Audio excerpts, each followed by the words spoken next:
शादी वाला सुन के सिहारी गइल बा सखी यार तुहार खटिया पपोरी गइल बा। खबर शादी वाला सुन के सिहारी गइल बा सखी यार तुहार खटिया पपोरी गइल बा। खाली चला तते सांस भइल बाटे जिंदा लाश उ त मौत से पहिले ही मर गइल बा। खबर शादी वाला सुन के सिहारी गइल बा सखी यार तोहर खटिया पपोरी गइल बा। खबर शादी वाला सुन के सिहारी गइल बा सखी यार तोहर खटिया पपोरी गइल बा।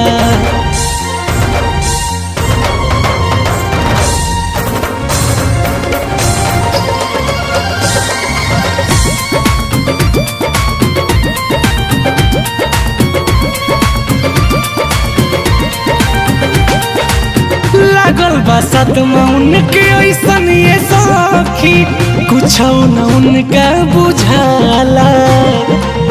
अचके में हंसे अचके रोवल करेला नाम धई तोहरे चिलाला।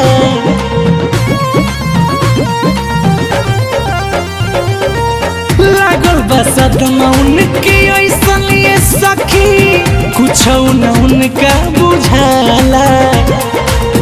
अचके में हंसे अचके रोवल करेला नाम धई तोहरे चिलाला। हम मोहब्बत के हुक देह गइल बाटे सुख दुख देखी मन भीतरी से डर गइल बा। खबर शादी वाला सुन के सिहारी गइल बा सखी यार तोहर खटिया पपोरी गइल बा।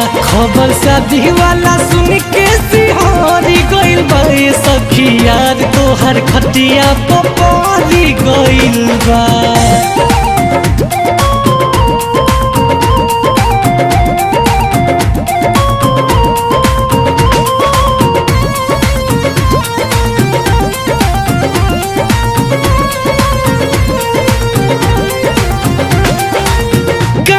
से शुरू भइल कहवा खत्म हो प्यार के किस्सा कहानी।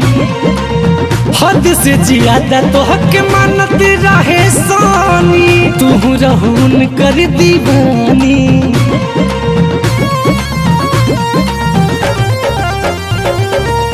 कहवा से शुरू भइल कहवा खत्म हो प्यार के किस्सा कहानी। हद से ज्यादा तोहके मानत रहे सानी तू रहून कर दीवानी। याद करे हर में से तोहर बगलानी देश टूट शीशा के जैसे बिखर गइल बा। खबर शादी वाला सुन के सिहारी गइल बा सखी यार तोहर खटिया पपोरी गइल बा। खबर शादी वाला सुन के सिहारी गइल बा सखी यार तोहर खटिया पपोरी गइल बा।